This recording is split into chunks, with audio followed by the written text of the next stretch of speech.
Also, our very own Rob Fowler about what this means for people here in the Low Country. Good evening, Emma. This means the criteria for a flash flood warning is changing here in the Low Country.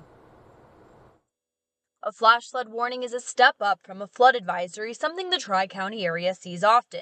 Flash flood warnings come when an already heavily saturated area receives more rainfall and is unable to sustain the amount of rain that falls in that time period. Flash flooding is one of our unfortunately biggest killers because moving water is very powerful. We know that living next to the ocean. You go out on the water, you get knocked over by a wave. So you can imagine that moving water can push cars off the road, knock people down. By changing the advisory criteria, the National Weather Service is looking to make their flash flood warnings more impact-based, sending them when they have multiple roads or intersections flooded, vehicles stuck in water, and structures surrounded by flood water.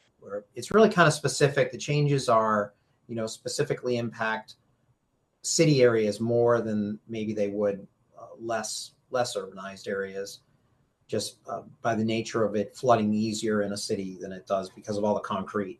Storm Team 2 says there will still be ample warnings and the new criteria won't diminish how we prepare you for these events, just meant to match evolving forecasting trends.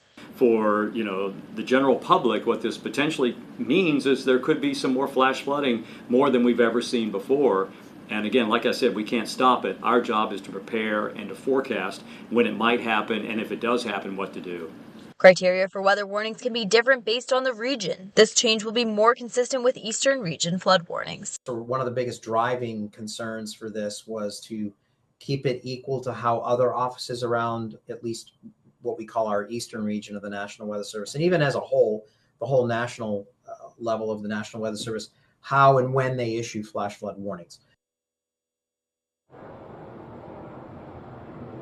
Tomorrow, the Tri-County emergency departments will meet and discuss how they're responding to these changing criteria. In North Charleston, I'm Emma Charles. Count on 2.